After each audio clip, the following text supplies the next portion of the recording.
सभी बच्चों को प्यार भरा नमस्कार। मैं सभी लोगों का आस्था यूट्यूब चैनल पर तहे दिल से स्वागत करता हूं। और बताइए आप लोग का क्या हालचाल है।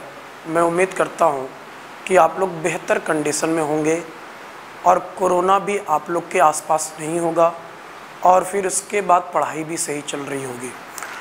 आजकल तो यूट्यूब पे चीज़ें बहुत डिफरेंट हो गई हैं। मैं भी सोच रहा हूँ कि 10-15 मिनट का अपना भी भाव निकाल के आने वाले समय में तुम्हें कुछ देखने को मिलेगा कि मेरे मन में क्या चल रहा है अभी। तो आज मैं ज़्यादा समय ना लेते हुए, ज़्यादा बातचीत ना करते हुए, मैं तुम्हें एक बेहतरीन टॉपिक सिखाऊंगा जिसका नाम है नंबर सिस्टम।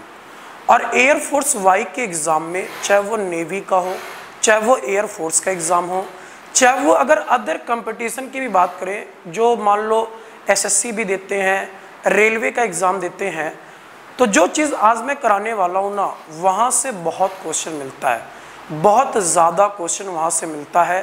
तो मैं 2-3 कॉन्सेप्ट पे आज क्वेश्चन कराऊंगा, ज़्यादा समय नहीं लूँगा। चलो, आज का टॉपिक है नंबर सिस्टम। इसमें मैं तुम्हें 2 कॉन्सेप्ट सिखाऊंगा, बहुत बेहतरीन वाला नंबर सिस्टम, जिसको हिंदी में बहुत लोग बोलते हैं, वैसे हिंदी में इसका नाम है संख्या पद्धति। नंबर सिस्टम तो बहुत बड़ा टॉपिक है, लेकिन मैं तुम्हें आज 2 कॉन्सेप्ट सिखाऊंगा। नंबर सिस्टम में छोटे मोटे टॉपिक मिला के ना लगभग 19-20 चैप्टर बन जाते हैं। इसके लिए अलग से किताब आती है आजकल नंबर सिस्टम के लिए। लेकिन तुम्हें वाई का एग्ज़ाम देना है या फिर जो रेलवे का एग्ज़ाम देना चाहता हो, खासकर वाई के लिए मैं ज़्यादा बात करूँगा, तो वाई का जो एग्ज़ाम देना चाहता है ना, यहाँ से उसे क्वेश्चन बहुत ज़्यादा मिलता है। तो मैं पहला कॉन्सेप्ट तुम्हें ये सिखाऊंगा, क्वेश्चन के साथ ही मैं 4 क्वेश्चन पहले लिख लेता हूँ, फिर मैं तुम्हें कॉन्सेप्ट सिखाऊंगा कि कैसे एग्ज़ाम में जाना है। अगर मान लो तुमसे कभी भी पूछे स्क्वायर रूट ऑफ 42 प्लस में 42 अंडर रूट में प्लस 42 और इसी प्रकार से टर्म तुम्हारा चला इनफाइनाइट टर्म तक, कितने पदों तक? अनंत पदों तक। मैं तुम्हें 2-3 क्वेश्चन लिख देता हूं कि मैं 4 क्वेश्चन से तुम्हारा ये कॉन्सेप्ट क्लियर कर दूंगा। अगला क्वेश्चन मैंने ये लिखा, 42 माइनस अंडर रूट में 42 माइनस अंडर रूट में 42 और इसी प्रकार से सीरीज चला इनफाइनाइट टर्म तक। तीसरा क्वेश्चन मैं इस पे और लिख देता हूँ। तीसरा क्वेश्चन मैंने यहाँ पे ये लिखा, 110 प्लस में अंडर रूट में 110 प्लस में अंडर रूट 110 और इसी प्रकार से तुम्हारा टर्म चला इनफाइनाइट टर्म तक। तो अभी मैं तुम्हें 3 क्वेश्चन बताता हूँ कि अगर ऐसे क्वेश्चन मिले तो तुम्हारा प्रोसेस क्या होना चाहिए। मैं तुम्हें बेसिक नहीं बताऊँगा, क्योंकि बेसिक तो चीज़ें बहुत डिफरेंट हो जाती हैं। मैं तुम्हें एक तरीका बताऊँगा कि अगर ऐसे क्वेश्चन एग्ज़ाम में मिले ना, तो तुम्हारा प्रोसेस क्या होना चाहिए। मेरी बातों को ध्यान से सुनना, मेरी बातों को गौर से सुनना है कि यहाँ पे ये जो नंबर 42 मिला, कौन सा नंबर मिला? 42। यहाँ पे ये जो नंबर 42 मिला ना, 42 का ऐसा फैक्टर बनाओ, 42 का ऐसा गुणनखंड बनाओ कि जिसमें अंतर 1 का बने। कितने का अंतर बने? 1 का। 2 का अंतर नहीं बनना चाहिए। 42 का ऐसा फैक्टर बनाओ कि जिसमें अंतर कितने का हो? 1 का होना चाहिए। तो मेरे दिमाग में ये आया कि 7 गुने 6 बराबर कितना होता है? और इस 7 गुने 6 बराबर कितना? 42। अगर 7 गुने 6 बराबर 42 तो अंतर कितने का मिला? 1 का। मैंने बस इतनी सी बात ये बोली कि यहाँ पे जो भी नंबर मिले, इसका ऐसा फैक्टर बनाओ कि जिसमें अंतर कितने का हो? 1 का। तो 7 और 6 में अंतर कितने का बना? 1 का। अब इसके बाद का प्रोसेस सुनना कि अगर क्वेश्चन प्लस में होगा ना, अगर क्वेश्चन प्लस में होगा तो आंसर होगी सबसे बड़ी वाली संख्या। अगर क्वेश्चन प्लस में होगा ना, तो आंसर बनेगा बड़ी वाली संख्या तो बड़ी वाली संख्या कौन सी है? 7। तो इस पूरे क्वेश्चन का सही जवाब क्या बना? 7 के बराबर। बस इतनी सी बात तुम्हें बतानी थी कि अगर यहाँ पे कोई भी नंबर मिले, ऐसा फैक्टर बनाओ कि जिसमें अंतर 1 का हो, तो अंतर 1 का मिला, अगर क्वेश्चन प्लस में हो तो बड़ी वाली संख्या को आंसर मान के चलना है। अगला देखना, अगला भी वही है कि 42 का ऐसा फैक्टर बनाओ ना, 42 का ऐसा फैक्टर बनाओ कि जिसमें अंतर बने 1 का। तो मेरे दिमाग में एक ही नंबर आता है कि 7 गुने 6 बराबर कितना? 42। 7 गुने 6 बराबर कितना? 42। अब यहाँ पे क्वेश्चन का पैटर्न चेंज है। इस बार तुम्हें प्लस की जगह क्या दिया? माइनस दिया। प्लस की जगह तुम्हें माइनस दिया ना। जब क्वेश्चन में माइनस हो तो छोटी वाली संख्या को आंसर लगाना है। तो इन दोनों में छोटी संख्या कौन सी बनी? 6 के बराबर। इन दोनों में छोटी संख्या कौन सी बनी? 6 के बराबर। तो इसका सही जवाब है 6। मैंने देखो क्या बात बताया, फिर से ध्यान से सुनना कि अगर ऐसे क्वेश्चन मिले तो उस संख्या का ऐसा गुणनखंड बनाओ कि जिसमें अंतर कितने का बने? 1 का। 2 का नहीं बनना चाहिए, 2 का कभी भी नहीं बनना चाहिए, हमेशा अंतर 1 का। इसका ये मिस्टेकन पॉइंट है। कई लोग जल्दीबाजी में अंतर 1 का नहीं मिलता है लेकिन तब भी आंसर लगा देते हैं। ऐसा नहीं करना है, हमेशा पहले अंतर 1 का बनाना है। इतनी सी बात मेरी माननी है। देखो यहाँ पे इस बार तुम्हें 110 मिला। क्या मिला भैया? 110। अब 110 का ऐसा फैक्टर बनाना है ना कि जिसमें अंतर कितने का बने? 1 का। 110 का ऐसा फैक्टर बनाना है कि जिसमें अंतर कितने का बने? 1 का। तो तुम्हें थोड़ा सा पहाड़ा आना चाहिए। क्या कि 11 गुने 10 बराबर कितना होता है? 110। 11 गुने 10 बराबर 110 और 11 और 10 में अंतर भी कितने का है? 1 का। हमेशा अंतर 1 बनना चाहिए, हमेशा अंतर 1 बनना चाहिए। अब इस बार क्वेश्चन किस में मिला? प्लस में। जब क्वेश्चन प्लस में मिले तो बड़ी वाली संख्या को आंसर लगाना है। जब क्वेश्चन प्लस में मिले तो बड़ी वाली संख्या को आंसर लगाना है। तो इस क्वेश्चन का सही जवाब क्या बना? 11। इस क्वेश्चन का सही जवाब क्या बना? 11। मैं उम्मीद करता हूं कि ये चीजें तुम्हें पसंद आई होंगी कि अगर एग्जाम में ऐसे क्वेश्चन मिले तो ये प्रोसेस आना चाहिए। समझ गए मेरी बात को? अगर मैं 1-2 क्वेश्चन इस पे और कराऊं कि एग्जाम में थोड़ा सा और कैसे पूछ सकता है डिफरेंट तरीके से, स्क्रीनशॉट ले लेना। बस इतनी सी बात मुझे इसमें सिखानी थी। और हो सकता है कई लोगों को पहले से पता हो, लेकिन कोई बात नहीं, दोबारा सीखने को मिल रहा है। अगर इसमें थोड़ा सा वो बड़ा क्वेश्चन बनाने की कोशिश करेगा तो उसका प्रोसेस क्या होना चाहिए? देखो ऐसे दे देगा तुम्हें, इफ x बराबर अंडर रूट में 143 प्लस में अंडर रूट में 143 प्लस में अंडर रूट में 143 और इसी प्रकार से टर्म चला इनफाइनाइट टर्म तक। y बराबर अंडर रूट में 143 माइनस में 143, सब कुछ अंडर रूट के अंदर चलेगा, माइनस में 143, इसी प्रकार से टर्म चला इनफाइनाइट तक। अगर तुमसे क्वेश्चन में ये पूछे कि x माइनस वाई, या कुछ भी पूछ सकता है, मैंने लिख लिया कि x प्लस 2y, कि x प्लस 2y का मान क्या होगा, तो ऐसे क्वेश्चन भी एग्जाम में थोड़े से कंफ्यूज कर सकते हैं कि यहाँ पे तुम्हें दोनों पैटर्न देके तुमसे पूछ लेगा कि x प्लस 2y का मान क्या होगा। लेकिन हम लोग का फोकस किस पे होना चाहिए? इस 143 पे, कि 143 का ऐसा फैक्टर बनाओ ना कि जिसमें अंतर कितने का बने? 1 का। 143 का ऐसा फैक्टर बनाओ कि जिसमें अंतर कितने का बने? 1 का। अब कई लोग क्या करेंगे कि यहाँ पे फैक्टर बनाएंगे 13 गुने कितना 11, 13 गुने कितना 11, अरे 13 गुने कितना 11, लेकिन अंतर कितने का बना 2 का। तो इस क्वेश्चन के साथ तुम्हारे साथ धोखा हो सकता है।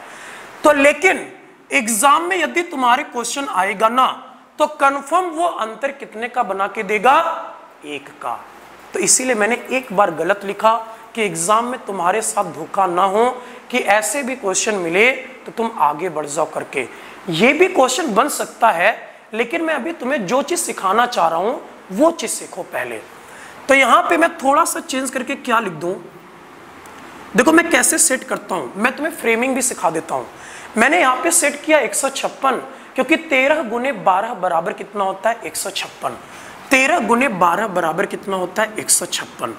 तो ये भी बात जाननी थी कि अगर 143 दिया तो देखो वहां पे अंतर 1 का नहीं बना। तो ये मैं तुम्हें सिखाने की पूरी कोशिश की कि गलत वहां पे नहीं करना है कि तुम्हें 13 गुने 11 मिल जाए तुम 13 लेकर चल दो ना, गलत हो जाएगा फिर। तो मैंने तुम्हारे सामने क्वेश्चन का फ्रेमिंग किया, मैंने वैल्यू उठा लिया 13 और मैंने दूसरी वैल्यू उठा ली 12, क्योंकि अंतर 1 का बना। तो 13 गुने 12 बराबर कितना 156। अब आ जाओ, देखो 156 का फैक्टर क्या होगा भैया, 156 का फैक्टर होगा 13 गुने 12। क्वेश्चन यदि प्लस में है तो बड़ी वाली संख्या लेकर चलनी है। इसका मतलब कि x का मान कितना बना 13 के बराबर, x का मान कितना बना 13 के बराबर। 156 का ऐसा फैक्टर बनाओ कि जिसमें अंतर 1 का बने, तो इसका एक ही फैक्टर बनेगा कि जिसमें डिफरेंस 1 का होगा, 13 गुने कितना 12। तो ध्यान से समझना, अगर क्वेश्चन माइनस में होगा तो हम लोग को कौन सी वैल्यू उठानी है, छोटी वाली संख्या। अगर क्वेश्चन माइनस में होगा तो तुम्हें छोटी वाली संख्या उठानी है। इसका मतलब कि y का मान कितना बन गया, अरे भैया y का मान कितना बन गया 12। लेकिन तुमसे इस बार x + 2y का मान पूछा, तो x का मान है 13, x का मान है 13, y का मान है 12। तो 12 गुने 2 बराबर 24 और 24 + 13 बराबर कितना बना 37। तो इस क्वेश्चन का सही जवाब क्या है, इस क्वेश्चन का सही जवाब क्या है 37, मतलब कि 37। तो अगर ऐसे क्वेश्चन आए तो तुम्हारा पहले फोकस ये होना चाहिए कि अंतर कितने का बने 1 का, अंतर कितने का बने 1 का।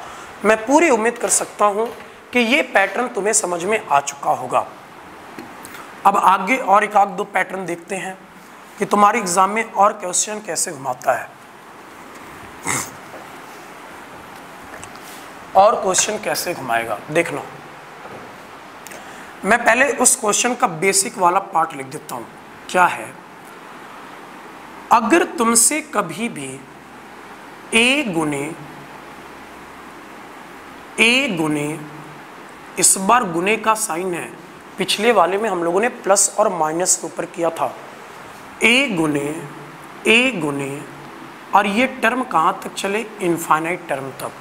तो अगर ये क्वेश्चन मिले ना तो तुम्हें डायरेक्ट जवाब क्या देना है, अरे डायरेक्ट जवाब क्या देना है a के बराबर। एक बार मैं प्रूफ करके बता देता हूँ कैसे।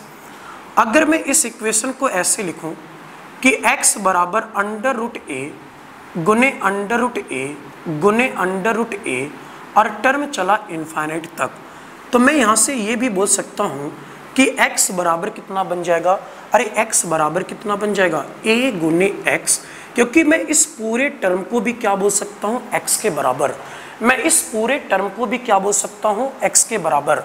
अब दोनों तरफ स्क्वायर करने पर x के पावर 2 बराबर बना a गुने x, एक x से ये पावर 2 कैंसिल हुआ, तो यहाँ से x बराबर कितना बना a। तो इसका तो ये प्रूफ था। लेकिन अगर एग्जाम में तुम्हें क्वेश्चन मिले कि a गुने और टर्म कहाँ तक हो, इनफाइनाइट तक, तो तुम्हें डायरेक्ट जवाब देना है a। तुम्हें डायरेक्ट जवाब क्या देना है a। इसमें दूसरा पैटर्न क्या बन सकता है, दूसरा पैटर्न मैं दोनों साथ लिखूंगा कि तुम्हें कोई कंफ्यूजन ना हो, तुम्हें कोई कंफ्यूजन ना हो। दूसरा पैटर्न तुम्हें ये दे देगा a गुने पहले वाले में इनफाइनाइट टर्म है, ये चीज की बात ध्यान रखना। लेकिन इस बार तुम्हें ये दिया इनफाइनाइट की जगह तुमने क्या दिया, n टर्म। इनफाइनाइट की जगह तुम्हें क्या दिया, n टर्म, मतलब कि n पदों तक। पहले वाले में अनंत पदों तक है तो डायरेक्ट जवाब देना है A। लेकिन इस क्वेश्चन में तुम्हें n टर्म दिया तो यहां पे प्रोसेस चेंज हो जाएगा। तो तुम्हें इतनी सी बात ध्यान रखनी है कि a के पावर 2 के पावर n-1 और बटे में 2 के पावर n, ये वाला पूरा नंबर पावर में है। ये वाला पूरा नंबर किसमें है, पावर में, कि a के पावर 2 के पावर n-1 और बटे में 2 के पावर कितना n, बटे में 2 के पावर कितना n। मैं दो क्वेश्चन इस पे कराता हूं। पहला क्वेश्चन देखना, इन दोनों में फर्क है, मैं फिर से रिपीट एक बार कर देता हूं कि यहां पे पद है अनंत। अगर अनंत पदों तक इस टाइप का सीरीज मिले तो तुम्हें जवाब देना है A। लेकिन अगर तुम्हें n टर्म तक सीरीज मिले तो इस वाले रिजल्ट को ध्यान रखना है। तो क्वेश्चन जल्दी से वहां पे बन जाएगा। देखना इधर, मान लो तुमसे क्वेश्चन ये पूछ ले कि find the value of 25 into 25 into 25, और ये टर्म कहां तक चला, इनफाइनाइट टर्म तक। ये टर्म कहां तक चला, इनफाइनाइट टर्म तक। तो अगर ये क्वेश्चन मिले कि गुने में 25 गुने 25 गुने 25, लेकिन साइन का ध्यान रखना, साइन तुम्हारा गुने का होना चाहिए। अगर गुने का साइन हो और पद अनंत तक हो तो तुम्हें डायरेक्ट जवाब क्या देना है, अरे तुम्हें डायरेक्ट जवाब क्या देना है, 25 के बराबर। 25 गुने 25 गुने, यदि इनफाइनाइट टर्म तक सीरीज मिले तो जो इसके अंदर नंबर होगा ना वही तुम्हारा क्या होगा, आंसर। जो इसके अंदर नंबर होगा ना वही तुम्हारा क्या होगा, आंसर। इस पे देखना क्वेश्चन कैसे पूछेगा, क्वेश्चन नंबर सेकंड इस पे देखो, देखना भैया कैसे पूछेगा। ये सब क्वेश्चन ना एग्जाम में, खासकर वाई के एग्जाम में बहुत ज्यादा रिपीट करते हैं। वैसे तो सभी एग्जाम में आते हैं, लेकिन अगर वाई के एग्जाम में नंबर सिस्टम से क्वेश्चन आएगा तो सबसे ज्यादा यही से उम्मीद होती है। तो इन बातों का ध्यान रखना है तुम्हें। देखो यहाँ पे अगर मैंने ये लिख दिया 5 गुने अंडर रूट में 5 गुने अंडर रूट में 5 गुने अंडर रूट में 5, ये तुम्हें मैंने दे रखा है। अब यहां पे इनफाइनाइट टर्म का प्रोसेस नहीं है, इस बार प्रोसेस है n टर्म का, क्योंकि इसके आगे इनफाइनाइट थोड़ी दिया। अगर इनफाइनाइट टर्म का सीरीज होगा ना तब तुम्हारा जवाब होगा A। लेकिन यहां पे तुम्हें कितने टर्म दिए, 1 टर्म, 2 टर्म, 3 टर्म, 4 टर्म। इसका मतलब कि n की वैल्यू कितनी है, 4 है। इसका मतलब कि n की वैल्यू कितनी है, 4 है। 1 टर्म, 2 टर्म, 3 टर्म, 4 टर्म, तो n की वैल्यू कितनी बनी, 4।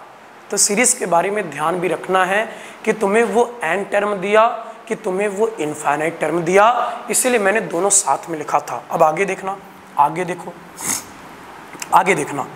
तुम्हें a का मान दिया 5, इसी पे चिपका देना, इसी पे a का मान है 5। अब पावर में देखो 2 के पावर 4, क्योंकि n का मान 4 है, और बटे में 2 के पावर कितना, 4, बटे में 2 के पावर कितना बना, 4।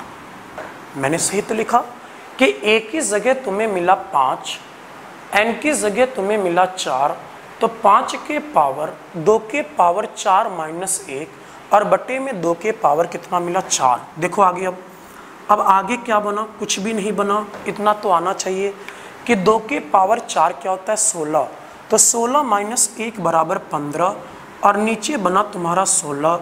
तो इस क्वेश्चन का फाइनल जवाब कितना है, 5 के पावर 15 बटे 16, 5 के पावर 15 बटे कितना, 16, 5 के पावर 15 बटे 16। अगर मैं एक क्वेश्चन इस पे और कराने की कोशिश करूं तो देखना कैसे क्वेश्चन पूछेगा।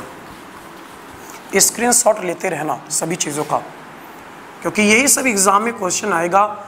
मैं चाहूँ तो टफ क्वेश्चन करा दूँ, लेकिन कोई फ़ायदा नहीं है। वाई के एग्ज़ाम में नंबर सिस्टम बिल्कुल एज इट इज़ मिलता है। मैं खासकर वाई के एग्ज़ाम की बात कर रहा हूँ। इधर देखना,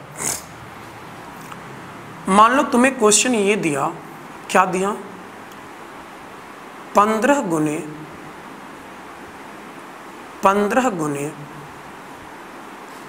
15 गुने, बस टर्म के ऊपर ध्यान रखना है, टर्म के ऊपर, गुने में √15। तो इनफाइनाइट टर्म का सीरीज नहीं है। अगर इसी के अंदर इनफाइनाइट टर्म तक सीरीज चलता तो मैं डायरेक्ट जवाब दे देता 15। मैं डायरेक्ट जवाब क्या देता 15, तुम्हारे सामने रिजल्ट लिखा हुआ है। लेकिन इस बार ये जो 15 है ना, ये तुम्हें कितनी बार मिला? अरे 15 कितनी बार मिला? 5 बार। ये 15 कितनी बार मिला? 5 बार। 1 2 3 4 5। अगर 15 5 बार मिला, इसका मतलब कि कितने टर्म तक सीरीज चला? 5 टर्म तक। अगर 15 5 बार मिला, इसका मतलब कि कितने टर्म तक सीरीज चला? 5 टर्म तक। तो मुझे यहाँ से ये मिला कि n की वैल्यू 5 है, n की वैल्यू 5 है और a की वैल्यू कितनी है? 15। बस इसमें चिपका देना है। इसमें चिपकाना, देखो क्या बन रहा है, 15 के पावर 2 के पावर 5 माइनस 1 और बटे में 2 के पावर कितना? 5 और बटे में 2 के पावर 5। तो यहाँ से जो आंसर बनाना, 15 के पावर देख लो, 15 के पावर 32 माइनस, क्योंकि 2 के पावर 5 बराबर 32 माइनस 1 बराबर 31 और नीचे बन गया 32। तो इस क्वेश्चन का फाइनल जवाब क्या है? 15 के पावर 31 बटे कितना? 32। इस क्वेश्चन का फाइनल जवाब क्या है? 15 के पावर 31 बटे कितना? 32। मैंने बस इस पैटर्न में ये सिखाया कि अगर प्लस माइनस में क्वेश्चन मिले तो फैक्टर बना के डिफरेंस एक चेक करना है, और अगर गुने पे क्वेश्चन मिले, इनफाइनाइट टर्म की सीरीज हो तो ए लिखना है, अगर एन टर्म की सीरीज हो तो ये रिजल्ट ध्यान रखना है। तो मैं उम्मीद कर सकता हूं कि तुम्हें इतनी सी बात बहुत बेहतर तरीके से समझ में आ चुकी होगी, क्योंकि मैंने बहुत बेहतरीन तरीके से समझाने की कोशिश की, तो इसलिए तुम्हें समझ में आ चुका होगा। और जिसको ये लगता होगा ना कि ये चीजें आती हैं, अच्छी बात है, आनी चाहिए, क्योंकि एग्जाम में यहाँ से क्वेश्चन बहुत पूछता है। ये तुम्हें पहले से आना भी चाहिए। ऐसा नहीं कि मैं कुछ नया सिखा रहा हूँ, बस तुम्हें मैं दिमाग में ये दिखा रहा हूँ कि ये भी क्वेश्चन है, ये भी क्वेश्चन आते हैं, तो इन क्वेश्चन के ऊपर भी प्रैक्टिस करना है। समझ रहे हो मेरी बात को ना? ये नहीं कि बस फालतू के क्वेश्चन करते रहो, जो क्वेश्चन एग्जाम में आए उनके ऊपर ज्यादा फोकस रखना है। तो ये आज का जो वीडियो था वो तुम्हें याद दिलाने के लिए था कि ऐसे क्वेश्चन भी अभी भी एग्जाम में आते हैं, तो ये तुम्हें पता होना चाहिए। अब आगे देखना, 1-2 क्वेश्चन में तुम्हें डिफरेंट सा करा देता हूं। देखो इधर अगला कॉन्सेप्ट क्या है? अगला कॉन्सेप्ट सीरीज के ऊपर, अगर मान लो तुम्हें ऐसे क्वेश्चन मिले 1/1 गुने 2 प्लस में 1/2 गुने 3। मैं तुम्हें प्रूफ नहीं बताऊंगा भैया, प्रूफ तो ऑफलाइन क्लासेस में चलेगा, मैं तुम्हें बस कॉन्सेप्ट बता रहा हूँ। इसी प्रकार से सीरीज चला 1/99 और गुने में कितना? 100। 1/99 और गुने में कितना? 100। अगर इस सीरीज पर क्वेश्चन मिले ना, तो तुम्हें इतनी सी बात ध्यान रखनी है। तुम्हें कॉन्सेप्ट क्या ध्यान रखना है? ध्यान से समझना। 1/डिफरेंस 1/डिफरेंस गुने में 1/फर्स्ट टर्म 1/फर्स्ट टर्म माइनस में 1/लास्ट टर्म 1/फर्स्ट टर्म माइनस में 1/लास्ट टर्म। तो अगर इस सीरीज पर ऐसे क्वेश्चन मिले तो तुम्हें इतनी सी बात बस ध्यान रखनी है कि 1/डिफरेंस 1/फर्स्ट टर्म और माइनस में 1/लास्ट टर्म। देखो क्वेश्चन खत्म हो चुका, क्वेश्चन खत्म हो चुका, बोर्ड पे बस देखते रहना। 1/1 और 2 में अंतर कितने का है? 1 का। 1 और 2 में अंतर है 1 का, तो मैंने डिफरेंस की जगह लिखा 1। 1/फर्स्ट टर्म, पहला पद कितना है? अरे पहला पद कितना है? 1 है, पहला पद 1 है। और अंतिम पद तुम्हें क्या मिला? अरे अंतिम पद तुम्हें क्या मिला? 100। मेरी बातों को ध्यान से सुनना। 1 और 2 में अंतर कितने का, या फिर 2 और 3 में अंतर कितने का, या फिर 99 और 100 में अंतर कितने का? 1 का। तो मैंने अंतर की जगह लिखा 1। यहां पे पहला पद है तो पहला पद मिला 1 और अंतिम पद तुम्हें क्या मिला 100। तो मैंने फर्स्ट टर्म की जगह 1 लिखा और लास्ट टर्म की जगह मैंने क्या लिखा 100। तो तुम्हें इतनी सी बात ध्यान रखनी है। इसके बाद तुम्हें आता होगा, ये तो 1 ही बना, ऊपर देख लो कि 100 माइनस 1 बराबर 99, 100 माइनस 1 बराबर 99 और नीचे तुम्हारा बना 100। तो इस क्वेश्चन का फाइनल आंसर कितना है? 99/100। 99 कितना 100। अगर मैं 1-2 क्वेश्चन इस पे और कराऊं, देखना जल्दी से, बहुत आसान कॉन्सेप्ट है, बस इसको ध्यान रखना है। क्वेश्चन एक लाइन के अंदर यू खत्म हो जाएगा, यू हवा में उड़ जाएगा क्वेश्चन। अगर मान लो तुम्हें ये दे दे, क्या दे दे, 1/4 × 7 प्लस में 1/7 × 10 प्लस में 1/10 × 13 और इसी प्रकार से सीरीज चला 1/22 और गुने में 1/ कितना बना 25। 1/22 गुने में कितना बना 1/25। तो इस बार अंतर 1 का नहीं है, इस बार अंतर कितने का है? 3 का। इस बार अंतर कितने का है? 3 का। तो अगर ऐसे क्वेश्चन मिले तुम्हें एग्जाम में इस सीरीज के ऊपर, तो तुम्हें बस ये पता होना चाहिए। देखना तुम, 1/4 और 7 में अंतर कितने का है? 3 का। 10 और 13 में भी अंतर कितने का है? 3 का। 22 और 25 में भी अंतर कितने का है? 3 का। तो मैं यहाँ पे लिखूंगा डिफरेंस की जगह 3 गुने में 1/, पहला पद तुम्हें क्या मिला? अरे पहला पद तुम्हें क्या मिला? 4 और अंतिम पद तुम्हें क्या मिला? अंतिम पद तुम्हें क्या मिला? 25। पहला पद तुम्हें मिला 4 और अंतिम पद तुम्हें क्या मिला? 25। मैंने पहले अंतर चेक किया, अंतर यहाँ पे 3 का है, पहला पद यहाँ पे 4 है और अंतिम पद कितना है? 25 के बराबर। तो देखो आंसर क्या बन रहा है, 1/3 गुने 25 - 4, 25 - 4 बराबर में 21 और बट्टे में 25 गुने 4 बराबर कितना बना? 100। बराबर में 25 गुने 4 बराबर 100। ये 3 से 7 बार। तो इस क्वेश्चन का जो फाइनल सा जवाब बनाना, फाइनल आंसर तुम्हारा कितना बना? 7/100 के बराबर। किसके बराबर? 7/100 के बराबर। तो अगर तुम्हारे एग्जाम में ऐसे क्वेश्चन मिले तो तुम्हें इसके बारे में पता होना चाहिए। अगर मैं इस पे लास्ट क्वेश्चन एक और करा दूं कि एग्जाम में अंदाज क्या और हो सकता है, एग्जाम में अंदाज समझना क्या हो सकता है। देखो तुम्हें वो ऐसे भी दे सकता है 1/6 प्लस में 1/12